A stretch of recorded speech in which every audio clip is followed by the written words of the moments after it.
Jadi ini pertanyaannya kemarin itu tentang yang non-profit organization itu ya, yang dia apa itu namanya ada kenaikan untuk fee per ininya ya, per tahunnya ya, annual fee-nya ya.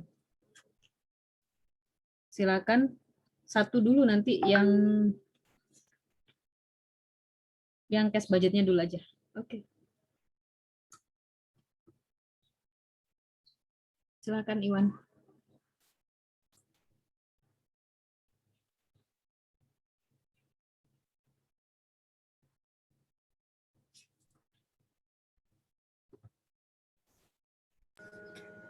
Nah, mungkin di sini yang untuk anggaran kas tahun 20C itu terdiri dari saldo kas awal Januari 1 Januari sebesar 8.300.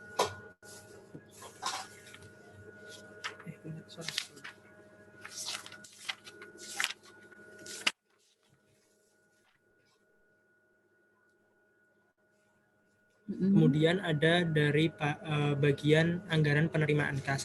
Nah, di sini dari laporan laba rugi yang disajikan terdapat 3 penerimaan atau pendapatan yang bisa masuk ke anggaran penerimaan kas. Yang pertama dari iuran keanggotaan tahunan.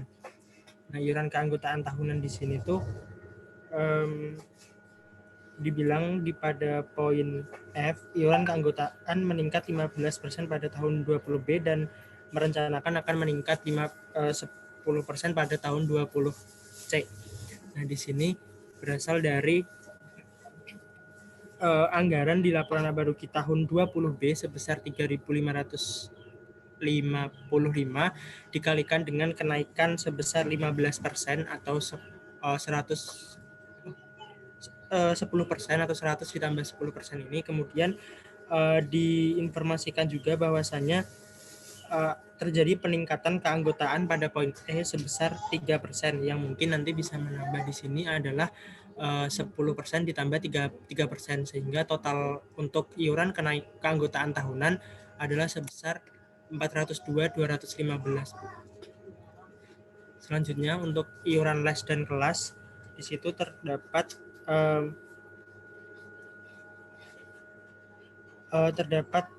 informasi bahwasannya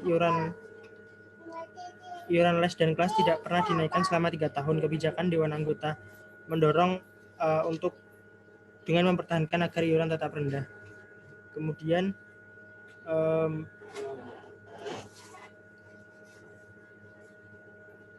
klub tersebut memperkirakan persentase pertumbuhan yang dialami pada tahun 2018 akan terulang di tahun 2000B akan terulang di tahun 20C.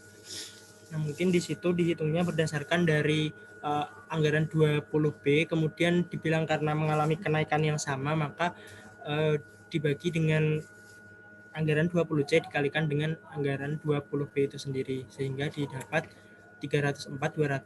Dan kemudian untuk lain-lain di sini sebanyak 2.667 diperoleh dari anggaran tahun 20B, kemudian dibagi anggaran tahun 20C dan dikalikan dengan anggaran 20B. Di situ kalau tidak salah di poin H diinformasikan bahwasannya pendapatan lain-lain diperkirakan akan tumbuh dengan persentase yang sama, sehingga untuk menghitung pertumbuhannya seperti ini. Sehingga jumlah penerimaan kas diperoleh sebesar 709.081,67. Selanjutnya ada anggaran dari sisi pengeluaran kas. Di sisi pengeluaran kas yang pertama ada gaji tunjangan dan manajer. Gaji tunjangan dan manajer di sini diinformasikan pada poin I adalah naik sebesar 15% pada tahun 20C, sehingga untuk menentukan anggaran 20C ini berasal dari anggaran 20B sebesar 36.000 dikalikan dengan 115% karena mengalami kenaikan 15%. Selanjutnya upah tunjangan karyawan biasa. Untuk upah tunjangan karyawan biasa di sini mengalami kenaikan 15% dari tahun 20B, sehingga untuk mencari besarnya tahun 20C itu adalah 190 dikalikan 115% atau 100% ditambah kenaikan 15%. Nah, untuk yang gaji tunjangan pengajar ini sebenarnya saya juga masih belum terlalu paham, Bu. Tapi kalau di kunci jawaban kemarin itu berasal dari anggaran tahun 20B dikalikan dengan 130. Nah, 130 ini yang saya diskusikan sama teman saya itu berasal dari poin G, dibilang bahwasanya persentase kenaikan yang sama akan dialami pada tahun persentase kenaikan yang sama di tahun sebelumnya akan dialami kembali, sehingga untuk mendapatkan 130% ini itu berasal dari 195 anggaran tahun 20B dibagi dengan 150 anggaran 20C, karena dibilangnya mengalami persentase kenaikan yang sama.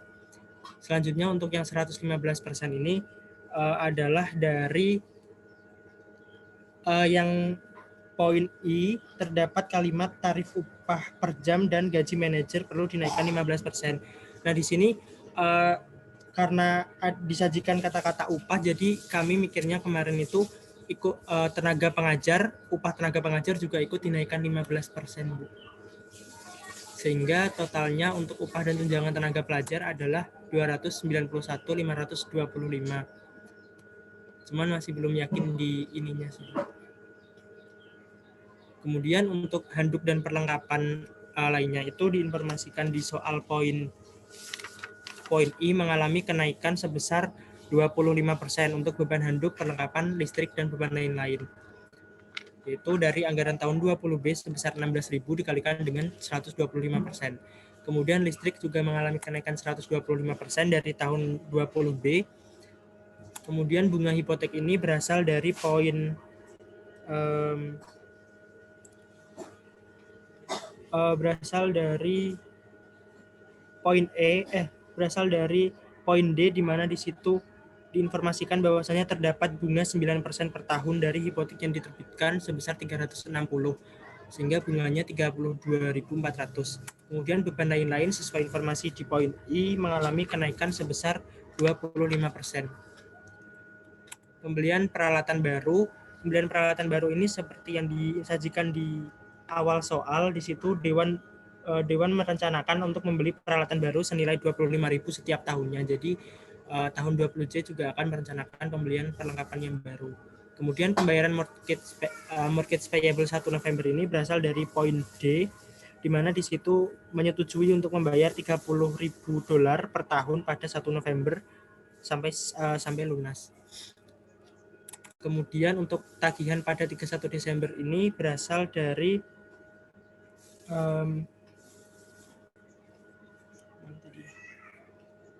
31 Desember berasal dari poin A 31 Desember tahun 20B 2.500, karena di tahun 20B mungkin belum dibayar sehingga masuk ke anggaran pada tahun 20C sebagai pengeluaran kas. Dan terdapat sisa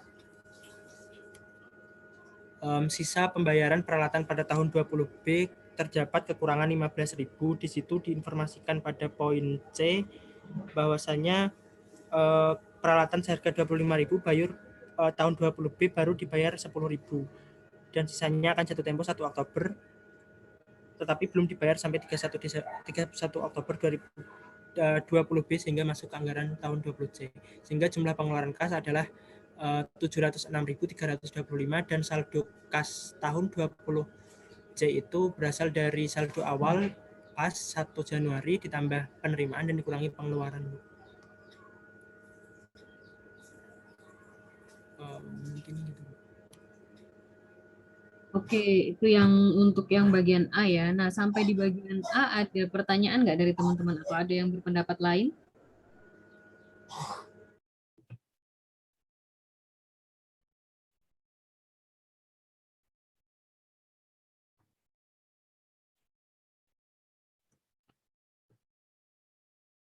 Gimana?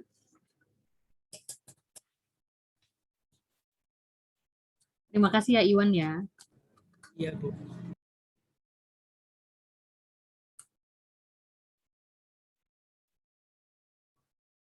Ada yang mau ditanyakan dari teman-teman yang lain atau ada yang mau dikomentari?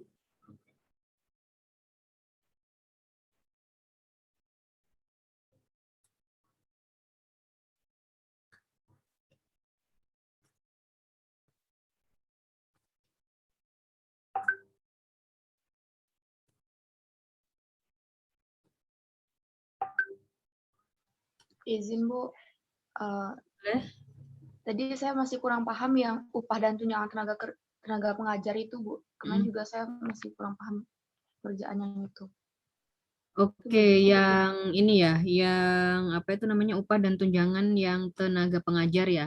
Dia Iya. memang kalau di soal itu nggak di state secara apa tersurat ya. Tersurat itu kan langsung nampak angkanya kayak yang ada di poin-poin misalnya I gitu ya. Dia langsung naik disebutkan persentasenya naik 15%.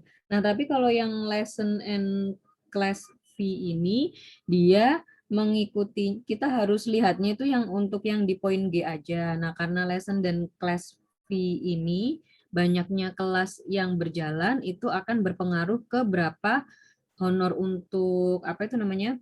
Untuk tenaga kerjanya gitu ya. Nah, ini maka dia pertumbuhannya akan mengikuti gitu.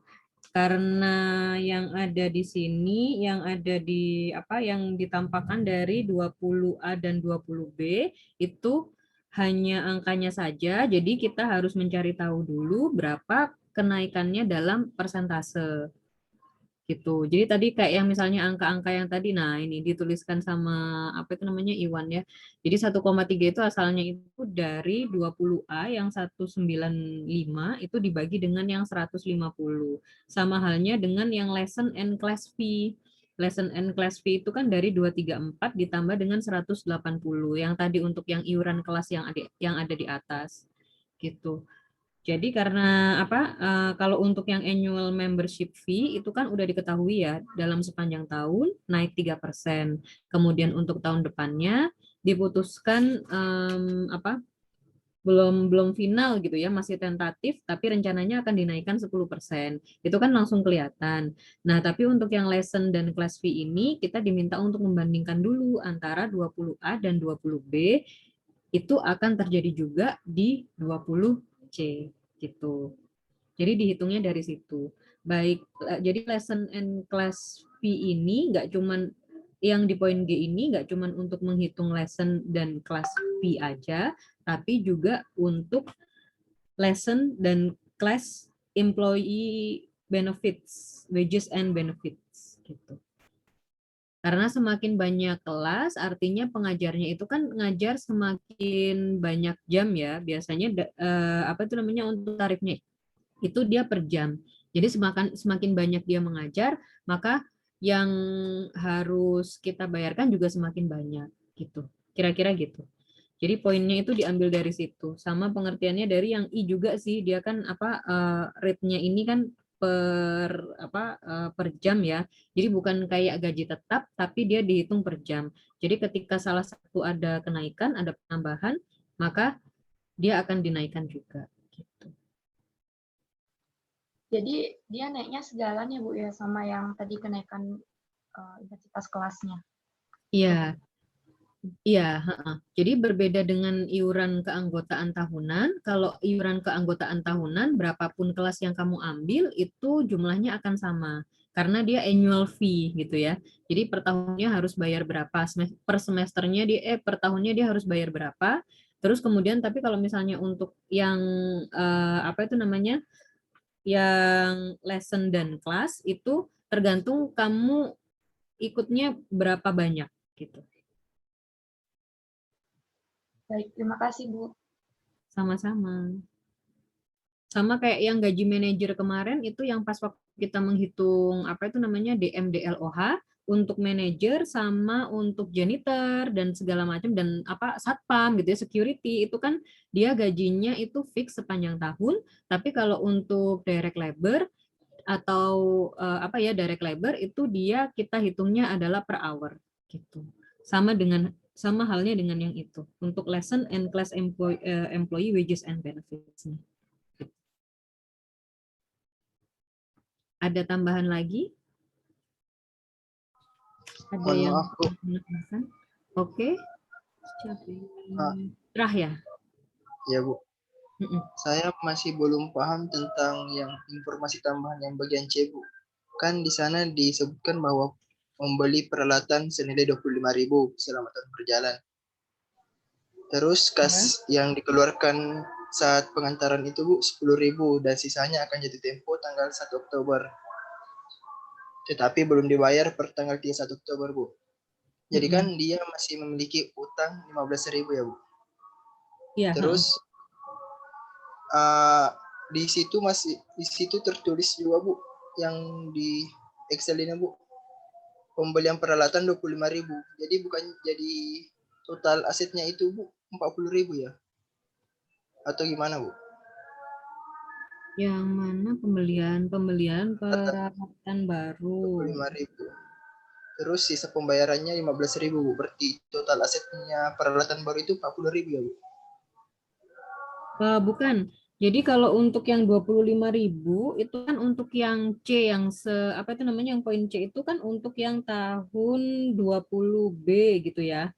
Untuk yang tahun yang sebelumnya. Jadi dia tuh nggak dimasukkan ke situ gitu. Tapi yang untuk yang 25.000 pembelian baru itu justru ada di atas. Di yang apa itu namanya yang di paragraf pertama yang ada tulisnya soal P165 itu. Nah, paragraf pertama kalimat di baris ke 1 2 3 4 gitu. The board plans to purchase about 25 itu new equipment each year. Jadi setiap tahunnya dia akan selalu beli 25.000 itu gitu. Walaupun yang 25.000 tahun lalu itu baru dibayar 10.000 ya. Makanya terus yang di bawahnya itu sisa pembayaran peralatan tahun 20B itu masih ada 15.000 gitu. Jadi untuk tahun 20C selain dia harus membayar yang kemarin belum terbayar ya 15.000, dia juga memang setiap tahun itu direncanakan beli new equipment gitu. Jadi baliknya untuk yang 25.000 itu kita melihatnya bukan yang di C, tapi yang di baris paling atas, yang paragraf paling atas dari soal. Baris nomor 4. Gitu ya. Iya Bu. Wah, terima kasih Bu. Sama-sama. Ada lagi?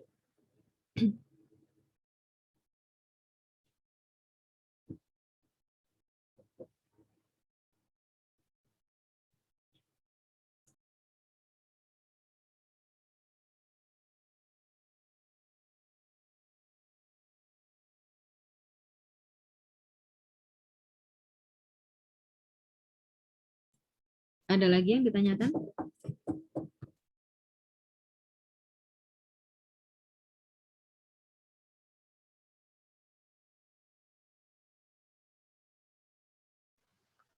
Izin Bu, satu lagi. Mm-mm. Kemarin kan saya udah sempat bertanya Bu yang tentang kunci jawaban salah itu sama Ibu kalau nggak salah. Terus di kunci jawaban itu juga ada kan masalah yang aktivitas DG itu tidak dimasukkan ke dalam perhitungan total reduce cost-nya itu Bu. Nah itu kenapa bisa seperti itu ya Bu ya? Itu yang aktivitas DG. apa ya?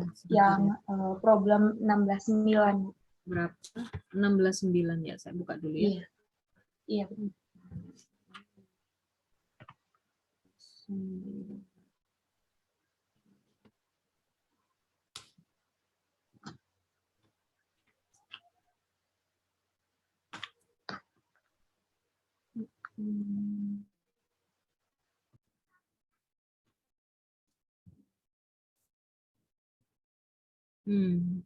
Yang JK kemarin.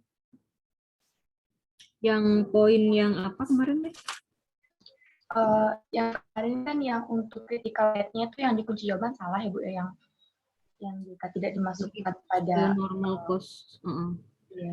Kemudian untuk total reduce cost-nya itu juga kan di sana di kunci jawaban aktivitas DG-nya tidak dimasukkan ya Bu.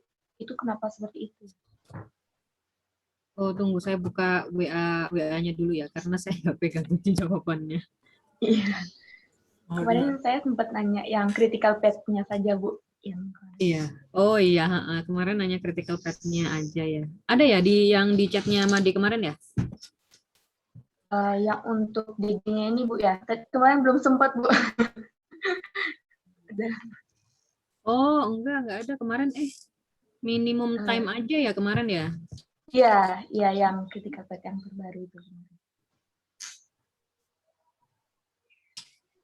Yang pertanyaannya reduce cost-nya ya? Iya, Bu. Sekarang kan itu kan reduce cost-nya itu aktivitas 3-nya tidak dimasukkan ya, Bu ya. Jadi totalnya hanya 11.500 itu. Sedangkan kan kalau di pas perhitungan potensial time reduce-nya itu yang DG kita masukkan ya, Bu ya, di alternatif critical path yang keempat. Nah, jangan coba tolong kan itu di lagi. Oke. Jadi di stop atau gimana? Nggak pakai Excel itu aja nggak apa-apa sih.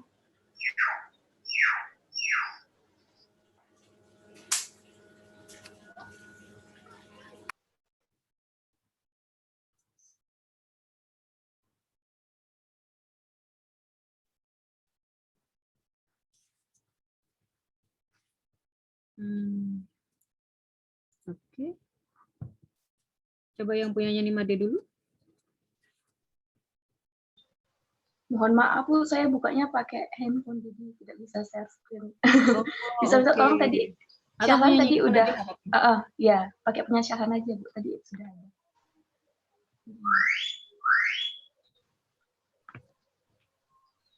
Iya, yang di total reduce-nya.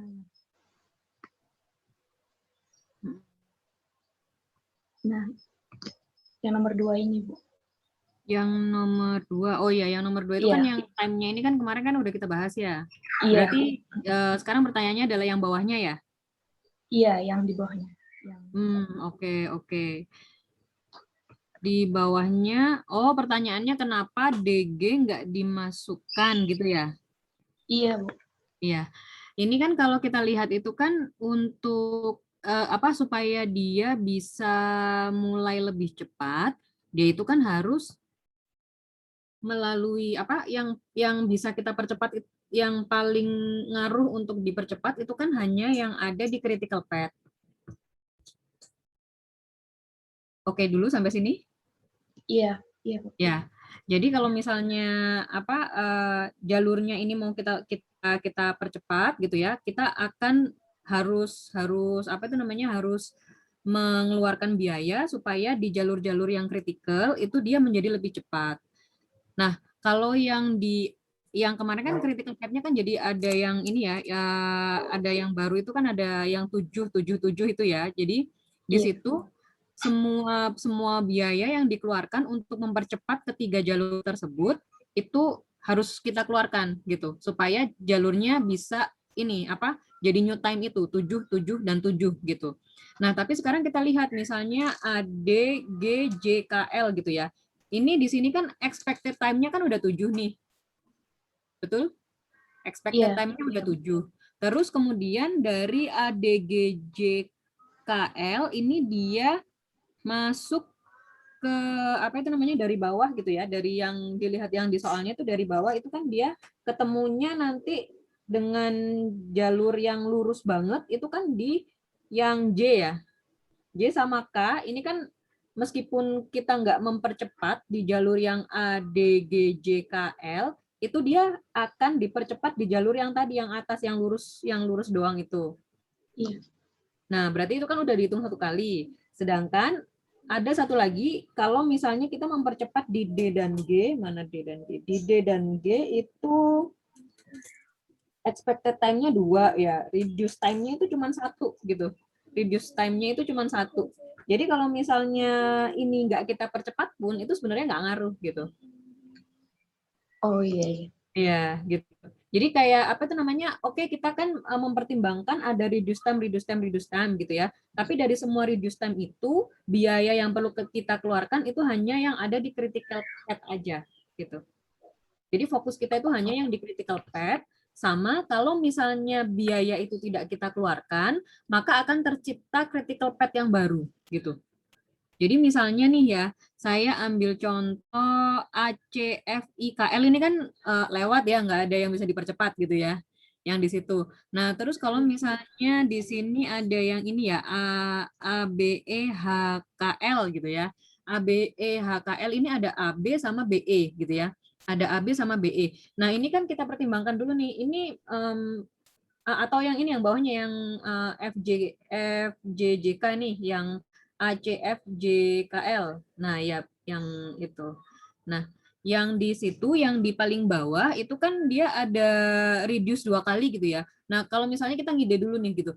Misalnya kalau aku biayanya kita keluarkan itu cuma untuk satu penghematan aja nih gitu. Kira-kira dia critical pet kita akan tetap 7 atau enggak gitu. Kalau misalnya kita nggak keluarkan biaya itu, reduce apa untuk mereduce time-nya itu ternyata nggak pengaruh ke critical pet, ya nggak usah kita keluarin gitu.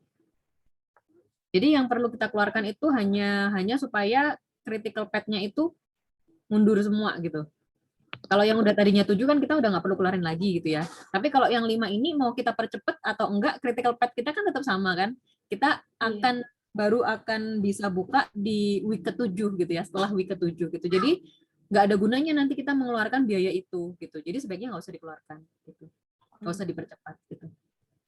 Iya, Gitu baik ya. Bu, sudah paham Bu, sudah paham. Terima kasih Bu. Sama-sama. Ada lagi?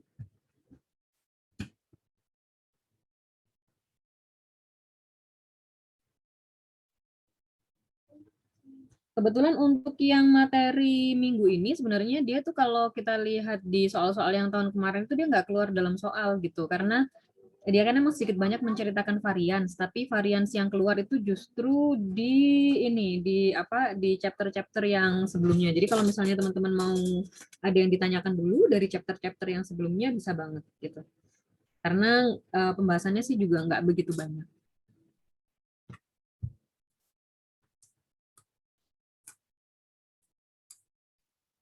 Ada pertanyaan?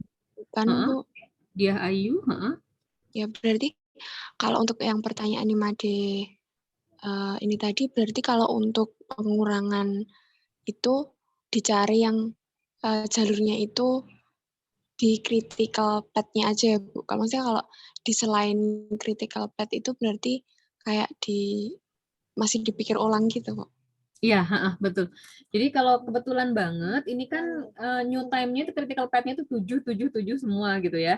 Makanya jadi yang nggak 7 itu yang 5 itu bisa kita exclude gitu ya. Tapi misalnya critical pet-nya itu hanya satu, kayak kemarin yang ditunjukin sama Made itu sebenarnya yang ACFJKL kalau dikunci itu di 8 gitu ya. Nah, kalau nanti ada kejadiannya kayak begitu, berarti kan critical pet-nya itu kan cuma satu ya, yang 8 itu ya. Untuk yang critical pet-nya 7 itu boleh dipertimbangkan dengan melakukan tambahan biaya itu di jalur yang 7 yang paling atas ya, misalnya ABHKL gitu ya. Itu dia akan tetap jadi dia menambah secara total waktu dari si project atau enggak gitu. Jadi kuncinya itu di situ. Maaf ya, ada banyak sponsor. Anaknya udah pengen minum jam segini. Iya, baik Bu. Terima kasih Bu. Oke, sama-sama.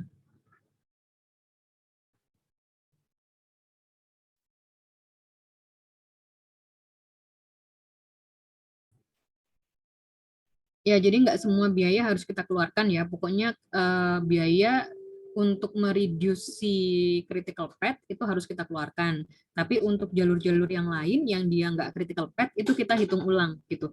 Mana biaya-biaya yang misalnya tidak kita keluarkan itu nggak ngaruh ke total critical pet kita gitu ya. Critical time-nya itu tetap 7 gitu ya. Itu nggak usah dikeluarkan. Tapi kalau misalnya ketika kita nggak keluarkan, ternyata new time-nya ini jadi lebih lama gitu. Itu harus kita keluarkan, gitu ya.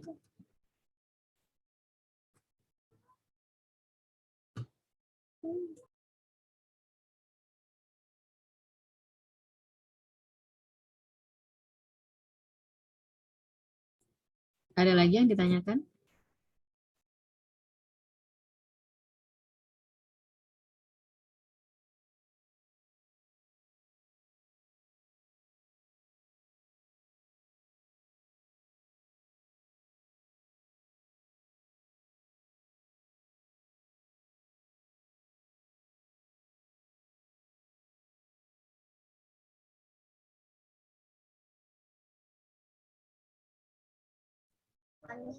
Udah nggak ada? Kalau sudah nggak ada, kita lanjut ke materi yang selanjutnya.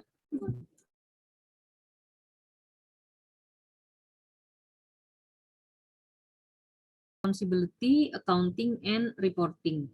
Jadi inti di chapter ini kita tuh akan mencari siapa yang bertanggung jawab kalau misalnya ada perbedaan-perbedaan di antara yang ada di budget sama yang ada di kenyataan atau actualnya gitu ya. Saya sempat bilang kan yang pas waktu awal-awal saya bahas tentang budget yang masih yang income statement gitu ya, itu pernah saya bahas gitu. Salah satu keunggulan dari membuat budget itu memang kita akan menjadi terarah.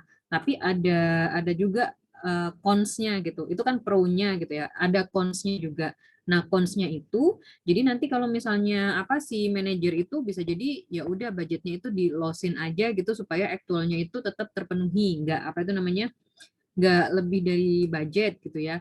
Karena hal-hal yang seperti ini gitu. Karena nanti kalau sudah kita bikin budget gitu, untuk apa sih gunanya budget itu supaya kita bisa membandingkan dengan aktualnya berapa.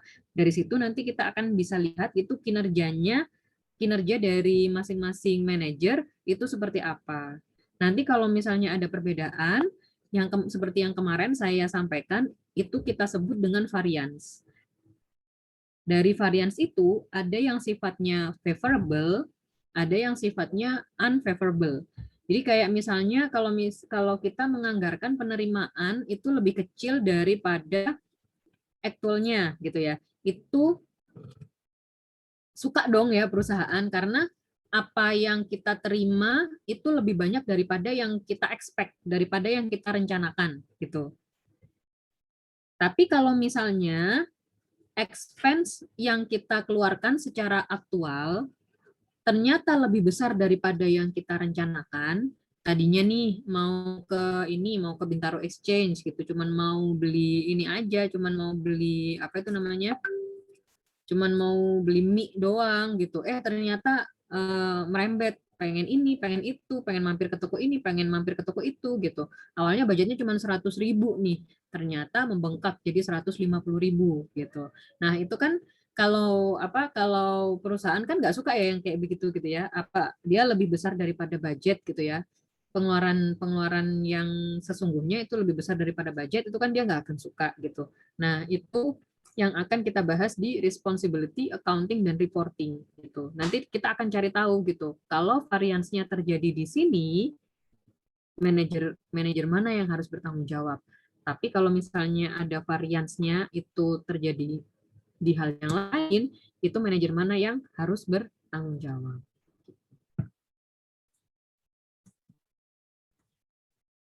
Ini, jadi dia melaporkan laporan biaya atau profit ya. Terus kemudian dia melaporkan juga siapa yang bertanggung jawab. Tujuannya tadi sebenarnya untuk pengendalian supaya ke depannya kalau misalnya kenapa ya kok tadi meningkat gitu ya pengeluarannya itu direncanakan cuma 100 tapi kok ternyata jadi 150. Ini kenapa? Ada kejadian apa gitu. Apa yang perlu diwaspadai oleh perusahaan? Apakah peningkatan ini gitu si budget ini kan kita nggak bikin sembarangan juga ya. Kemarin kan sudah dijelaskan untuk bikin budget ini kita nggak sembarangan, tapi banyak pertimbangannya. Nah, apakah yang salah itu di pertimbangannya, ataukah emang ada faktor-faktor lain yang terjadi di luar apa yang sudah direncanakan sama perusahaan gitu. Misalnya kayak kemarin ketika ada COVID-19 gitu kan, akhirnya perusahaan harus menyediakan masker dan hand sanitizer untuk seluruh karyawan pabrik yang datang gitu. Dan ada juga misalnya kayak kantor-kantor diwajibkan untuk memberikan tes kepada karyawannya yang masuk secara berkala gitu. Akhirnya itu kan ada biaya-biaya yang muncul ya, biaya-biaya nggak terduga seperti itu. Nah, apakah peningkatan biaya itu terjadi karena hal-hal yang seperti itu atau karena hal yang lain gitu. Jadi itu sifatnya untuk evaluasi ke depannya juga. Misalnya di tahun depan itu apakah biaya-biaya yang seperti itu harus ditambahkan lagi, akan berulang kembali atau enggak gitu.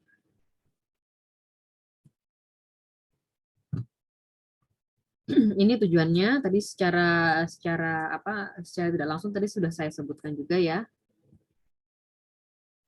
Jadi memang dibuat seperti ini supaya ya nggak sembarangan aja gitu kan. Jadi tetap ada orang-orang yang harus tetap ada orang-orang yang bertanggung jawab atas itu tadi, kinerja-kinerja itu tadi.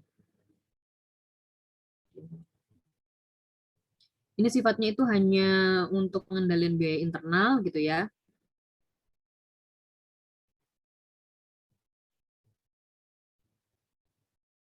Nah, ini contohnya. Misalnya perusahaan Paloma mempunyai 2 production department. Yang pertama itu adalah fabricating dan yang kedua itu adalah assembly. Dan ada 2 service department. Ini kan kemarin pas waktu semester lalu teman-teman udah mengenal ya, ada 2 departemen produksi dan ada 2 departemen jasa gitu ya. Nah, sama dengan itu. Yang di sini ada 2 departemen produksi dan ada 2 departemen jasa yang mendukung kinerja dari 2 departemen produksi. Di sini departemen maintenance dia membebankan biaya menggunakan single billing rate. Untuk power departemen dia menggunakan multiple billing rate. Ini kita udah masuk ke contoh soal ya. Nah, di sini kita bandingkan data maintenance hour yang dibudgetkan untuk fabricating adalah 2.500, sedangkan untuk assembly adalah 1.000. Untuk power 1.500. Jadi total yang dibudgetkan itu adalah 5.000. Aktualnya di fabricating itu ternyata dia terjadi maintenance hour sebesar 2.600. Di assembly cuman 800 dan di power cuman 1.200. Jadi secara total maintenance hour-nya itu cuman 4.600, bukan 5.000. Ada biaya-biaya yang di departemen maintenance gitu ya, yang dia masukkan yang dia jadikan sebagai dasar tarif gitu. Nah, yang pertama itu fixed cost. Fixed cost-nya di sini adalah 150.000 dibagi dengan 5.000, ini adalah yang budgetnya ini. Ini dalam menghitung pengalian untuk tarif yang dibebankan itu dia pakai yang budgetnya. Jadi biayanya di fixed cost-nya itu adalah 150 dibagi dengan 5.000 yang dibudget, jadi per jamnya adalah $30. Terus kemudian dia menarifkan variable cost-nya adalah 20. Jadi total tarif yang dibebankan untuk satu maintenance hour itu adalah 50. Gitu. Nah, kalau misalnya kita kalikan ini, 5.000 dikalikan dengan 50, hasilnya adalah 250.000. Sedangkan secara aktual ternyata 4.600 dikalikan dengan 50. Hasilnya ini adalah 245. Ini coba dihitung ya, ini per masing-masing langsung dihitung di sini. Ini biaya aktual, Yang keluar itu 245, sedangkan biaya yang dibebankan itu cuma 230. Tadi dikalikan ya, 4.600 dikalikan dengan 50, hasilnya 230. Nah, di sini ada perbedaan antara 245 dengan 230. Yang harus kita bayar itu 245. Yang kita tagih itu cuma 230. Jadi ada perbedaan sebesar 15.000.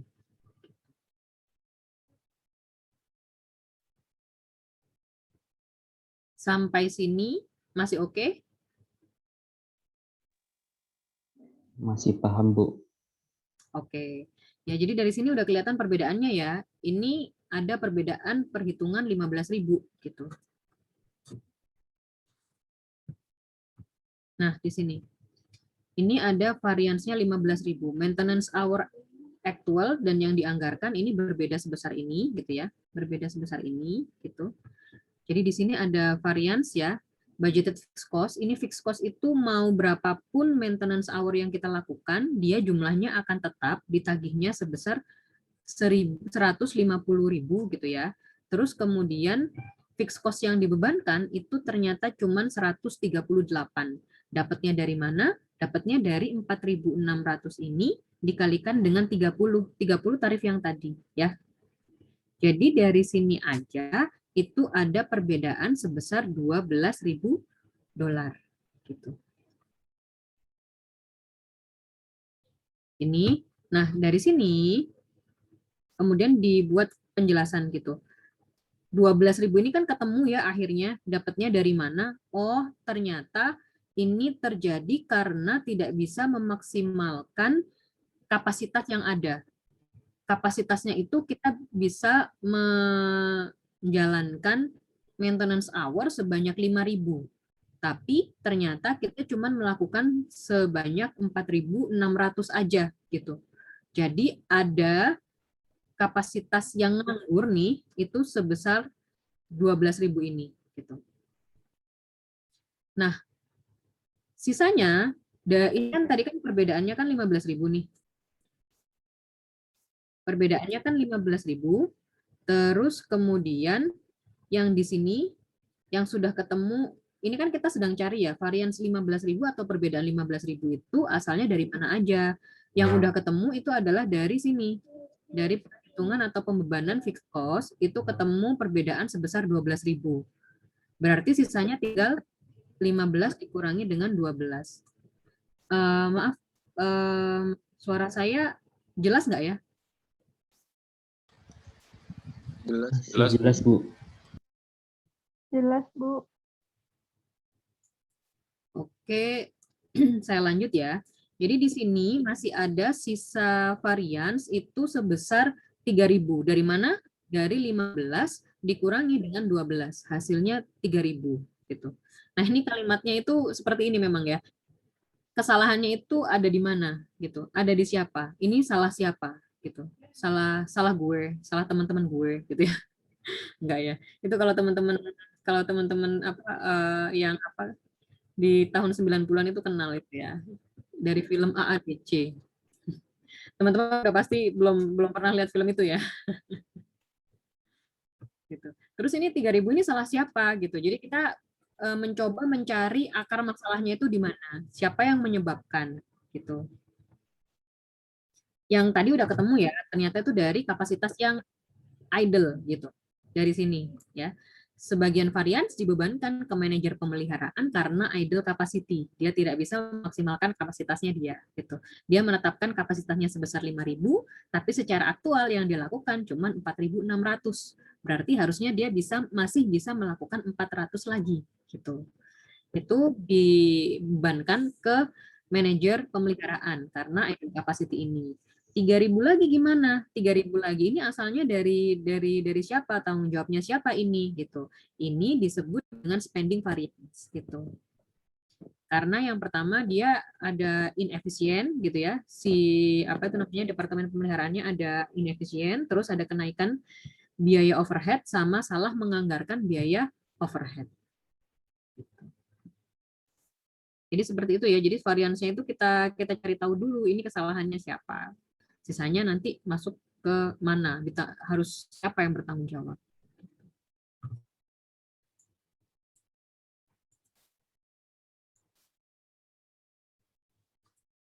Itu tadi yang departemen pertama. Yang departemen pertama. Kalau dari departemen pertama ini ada pertanyaan nggak?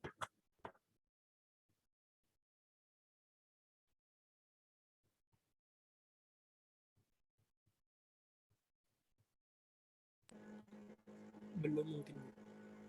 Sepertinya belum ada, Bu. Belum ada. Oke, saya lanjut ya yang ke berikutnya. Nah, ini yang di departemen yang kedua. Di departemen power. Departemen power ini ceritanya dia menyediakan listrik ke departemen yang lainnya, yaitu ke fabricating, assembly, dan ke departemen jasa, maintenance. Budgeted fixed cost-nya adalah 50.000 dan variable cost-nya adalah $0,1 per kWh. Actual cost-nya adalah 75.000. Ini yang diketahui ya. Terus kemudian di sini kita lihat daya listrik maksimum penggunaan yang tersedia untuk fabricating adalah 150.000, untuk assembly 80 dan untuk maintenance 20.000. Jadi totalnya adalah 250.000. Aktual KWH yang dipergunakan itu adalah 145 untuk fabricating, assembly cuma 70 dan maintenance cuma 15. Jadi secara aktual itu KWH yang digunakan itu cuma 230. Ada perbedaan 20.000 KWH. Dia tarifnya itu berdasarkan seperti ini, tarif fixed cost-nya 50 ini tadi dibagi dengan 250 sesuai budget ya. Jadi 0,2 per KWH.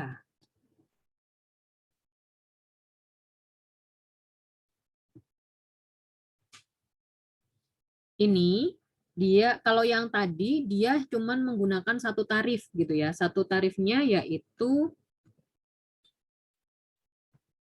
di sini aja gitu ya. Tarif Departemen Pemeliharaan itu fixnya berapa, variabel cost-nya berapa, langsung ketemu angka 50.000.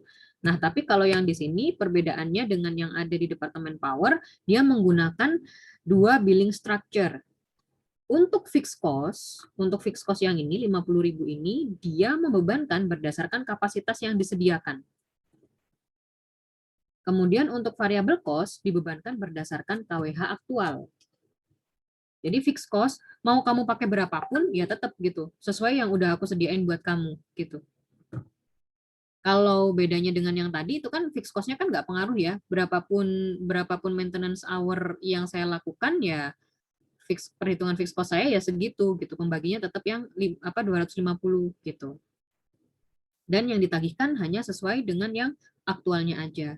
Tapi beda di sini dengan yang Departemen Power, kalau Departemen Power dia bikin billingnya, fixed cost-nya tetap berdasarkan berapa kapasitas yang disediakan. Sedangkan untuk variable cost-nya itu mengikuti aktualnya berapa. Ini ya, jadi perhitungannya seperti ini gitu. Ini fabricating, assembly, dan maintenance. Dia kita ambil maksimumnya berapa, karena ini untuk menghitung fixed cost yang di-charge ke masing-masing departemen ya. Ini tetap 150 karena maksimumnya emang segini, assembly 80, maintenance 20. Dikalikan dengan tarifnya ini tadi 0,2. Hasilnya ini. Gitu. Jadi totalnya untuk fixed cost yang ditagihkan itu tetap 50.000, nggak berkurang. Nah, untuk variable cost-nya, tadi kan variable cost-nya itu tarifnya adalah 0,1 per KWH ya. 0,1 per KWH dikalikannya dengan actual kilowatt hours yang digunakan. Ini dari datanya, ini ya. Terus kemudian jadi variable cost-nya yang di-charge-kan segini, secara total 30 ditambah 14.500, ini 16 ditambah 7.000, dan ini 4.000 ditambah 1.500. Jadi total yang ditagihkan itu adalah 73.000. Variansnya, aktual cost yang dikeluarkan oleh Departemen Power adalah 75.000. Cost yang dibebankan seperti perhitungan ini tadi 73.000. Jadi ada 2.000 unfavorable.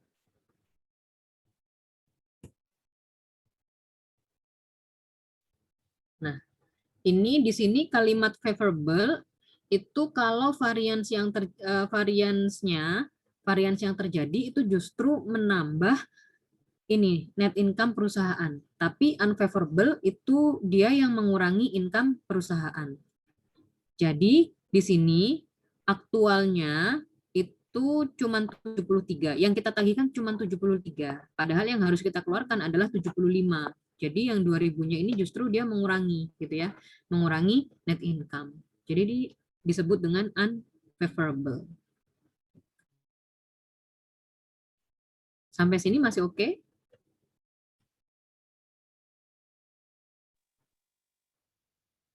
Masih, Bu. Oke, saya lanjut dulu ya. Di sini bagaimana jika budget yang disusun disesuaikan dengan tingkat aktivitas aktual. Jadi kita kan memang membudgetkan, tapi kan kita nggak tahu ya sebenarnya tingkat aktivitas aktualnya itu nanti bergesernya itu jauh atau enggak gitu. Nah ini bisa nih kita sesuaikan. Ini yang akan kita sebut dengan flexible budget.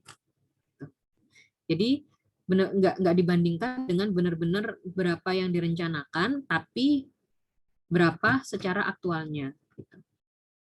Flexible budget itu disusunnya seperti apa? Gitu.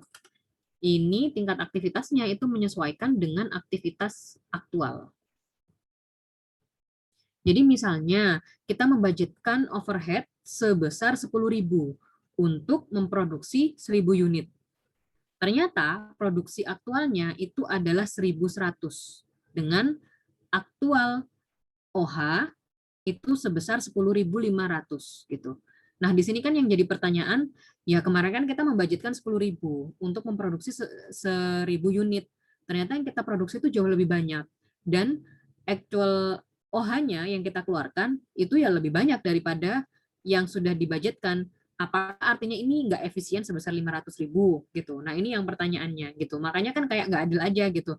Ya ini kan nggak bisa dibandingkan gitu. Orang kemarin kan cuma 10.000 untuk 1000. Sekarang pengeluarannya itu 10.500 untuk 1.100 gitu. Apakah ini efisien ataukah enggak gitu. Nah, ini kita hitung lagi dengan konsep flexible budget. Gitu. Nah, ini kan jadi seolah-olah biayanya menjadi $500 lebih mahal gitu kan. Padahal sebenarnya unitnya itu juga naik gitu yang diproduksi gitu. Nah, ini kalau misalnya cuman volume aktual ini yang dibandingkan sama yang direncanakan itu disebut dengan static budget.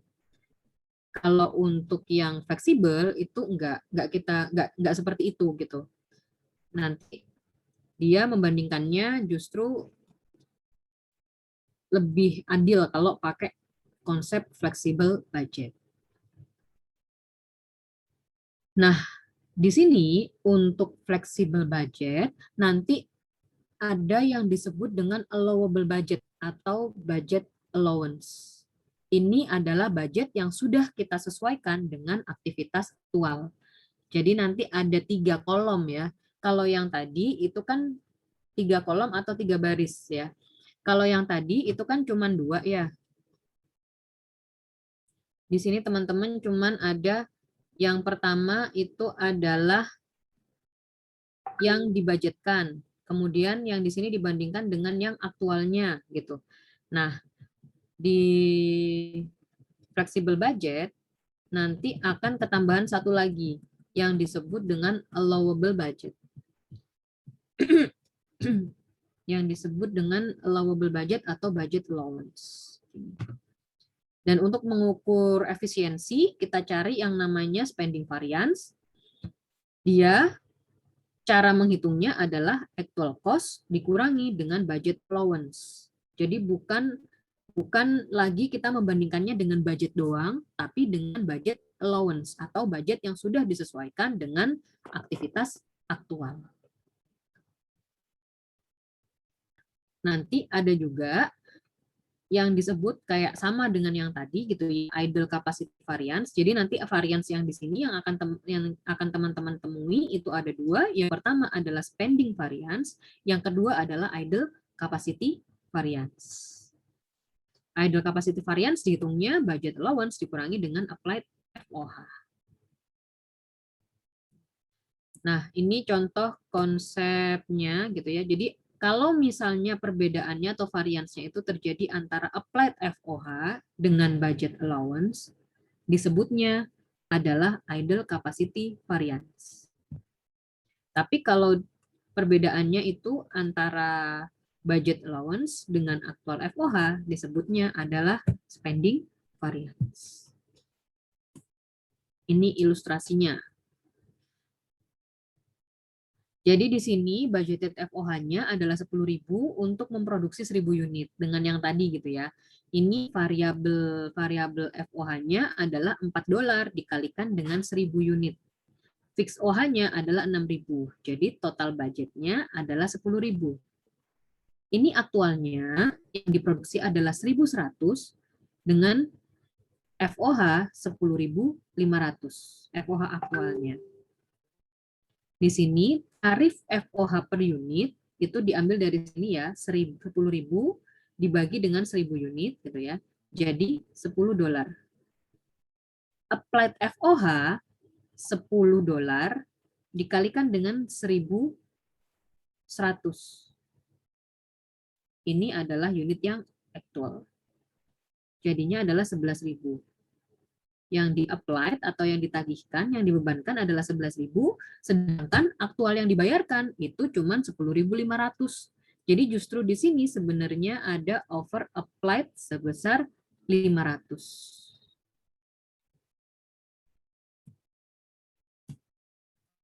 Ini ya. Nah, sekarang kita menghitung budget allowance. Di sini sama dengan yang seperti ini, tapi unitnya itu kita pakai 1.100.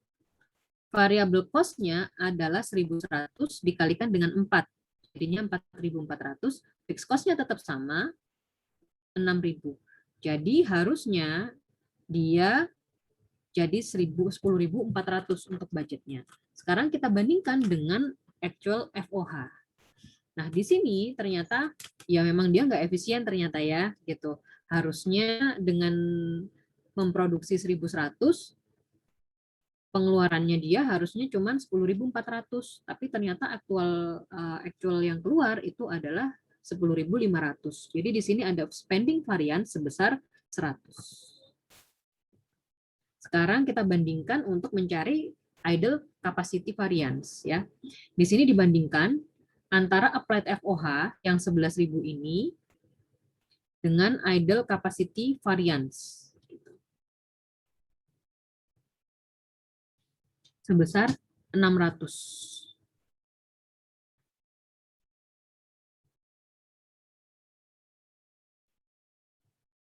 Nah, ini ya.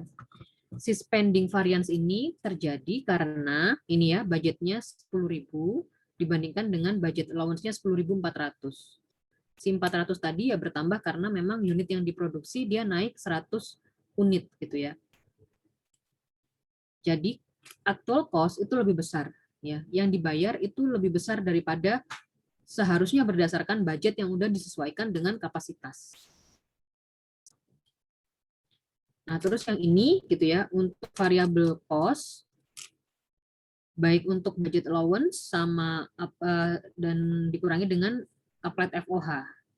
Karena memang tetap rate dikalikan dengan aktual, sehingga selisihnya merupakan selisih fixed cost disebabkan oleh penggunaan kapasitas aktual yang di atas budget. Ini variance-nya.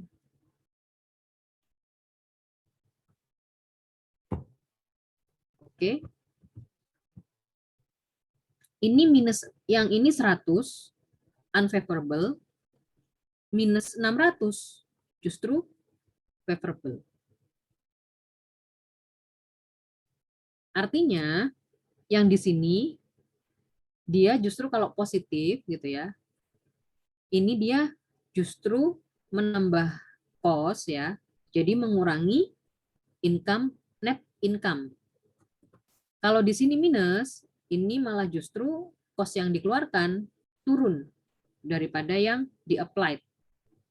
Aktualnya lebih kecil daripada yang di-applied. Gitu. Jadi dia malah justru menaikkan net income.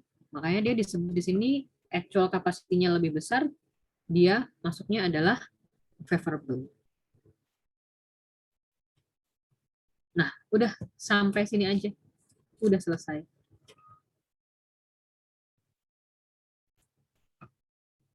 Kalau saya pribadi, saya lebih suka baca dari sini.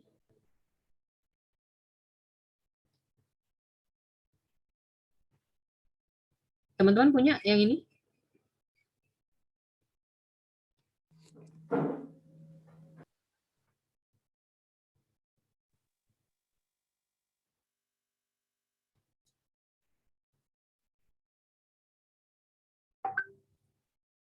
Ini contohnya nih. Ini contoh variance report. Ini ada di buku sih, ada di buku juga gitu. Cuman dalam satu Word ini sudah merupakan ringkasan gitu ya dari satu chapter yang ada di buku. Jadi variance itu kalau misalnya dia favorable itu justru dalam kurung, tapi kalau misalnya dia unfavorable itu justru nggak dalam kurung gitu. Jadi jangan salah ya. Biasanya itu kan kalau yang apa itu namanya nggak enak itu kan yang minus gitu ya. Nah ini justru yang nggak enak itu malah justru yang plus, yang minus itu malah justru yang menambah net income. Itu perbedaannya ya. Yang harus hati-hati di chapter ini tuh atau di chapter nanti yang selanjutnya juga gitu tentang variance itu gitu. Favorable itu justru dia dalam kurung, unfavorable tidak dalam kurung.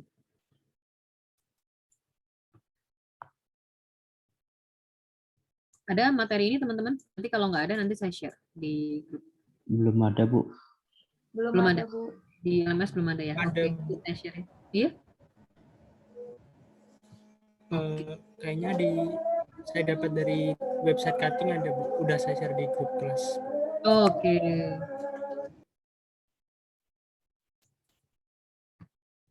Sampai sini ada pertanyaan nggak? Bu, Jadi izin bertanya, Bu. Boleh, Amalia? Kan tadi spending itu kan mengukur tingkat keefisienan. Mm-mm. Nah, di sini saya searching juga, Bu.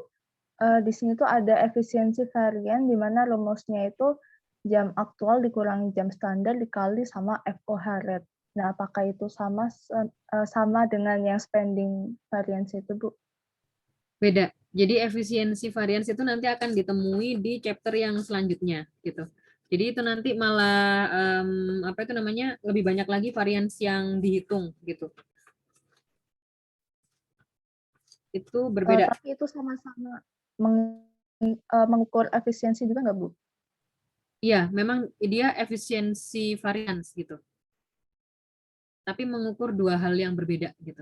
Jadi kalau efisiensi di yang tadi yang dibicarakan di efisien varian itu adalah misalnya gini ya, kalau misalnya kita untuk bikin satu buah baju, sebenarnya itu secara standar gitu ya, secara standar harusnya bisa dibikin dalam waktu 10 jam. Tapi ternyata aktualnya kita baru bisa bikin satu baju itu dalam waktu 11 jam. Nah, itu untuk menghitung yang itu gitu. Jadi jam aktual dikurangi dengan jam standar gitu. Jadi perbedaannya di situ gitu. Menghitung efisiensinya itu dalam hal waktu. Tapi kalau untuk yang apa? Untuk yang spending variance ini dalam hal cost yang dikeluarkan gitu. Kayak yang tadi gitu ya. Meskipun kita memang ya oke, memang kita nambah produksinya 100 unit gitu. Tapi kalau dihitung kalau kita tetap stay dengan apa itu namanya? Dengan ongkos atau kos yang kemarin, perhitungan kos yang kemarin harusnya yang dikeluarkan itu cuma 10.400 instead of 10.500 gitu. Jadi dari situ nggak efisien nih gitu. Jadi lebih ke cost-nya, tapi kalau untuk yang efisiensi apa itu namanya variance itu lebih ke hour-nya atau bahannya gitu. Jadi misalnya bahan kalau bahan itu nanti dia usage. Kalau yang apa itu namanya efisien ini dia terkait dengan labor-nya. Gitu. Jadi nanti variance itu akan ada banyak. Untuk sementara yang kita pelajari di chapter 17 itu untuk cost-nya gitu. Dengan budget. Nanti untuk varians yang lain kita bicaranya antara standar sama aktual. Oke, sama-sama. Ada lagi?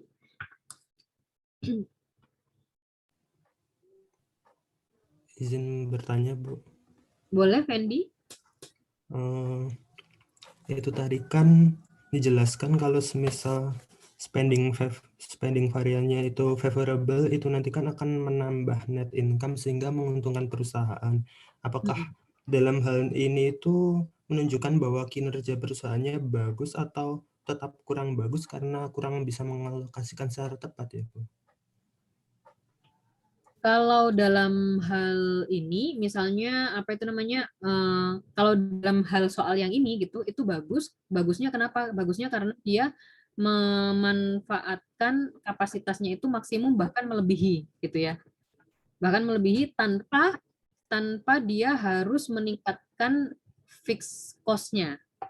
Biasanya kalau kita melebihi kapasitas yang kita miliki, ujung-ujungnya itu fixed cost-nya naik. Masih ingat yang apa gambaran untuk fixed cost nggak? Yang kalau misalnya dia di level tertentu dia itu tetap gitu ya, tapi begitu dia naik di apa itu namanya range level berikutnya, dia biayanya akan naik gitu. Nah, itu seperti itu. Jadi karena di sini fixed cost-nya itu nggak bertambah ya, karena fixed cost-nya itu nggak bertambah, tapi kita mampu menghasilkan lebih dari yang kita rencanakan, dia termasuk bagus. Walaupun memang dia ini ya apa itu namanya di luar rencana gitu ya. Baik, Bu, terima kasih.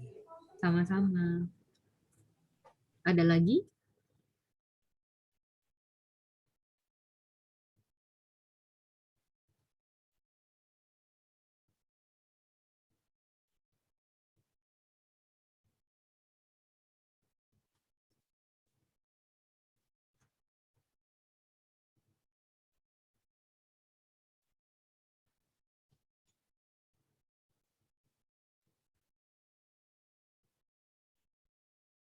Ada lagi?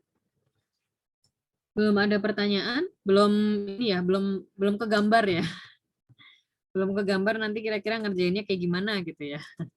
Oke, kalau gitu habis ini kita latihan soal dulu ya. Ini kebetulan dari ininya juga dari apa itu namanya dari RPS-nya kita mengerjakan ada satu yang exercise gitu ya. Nanti teman-teman coba kerjakan yang exercise dulu karena biasanya lebih mudah ya. Yang exercise baru nanti kita lanjutkan dengan yang lain ya. Kalau tidak ada pertanyaan untuk Zoom meeting yang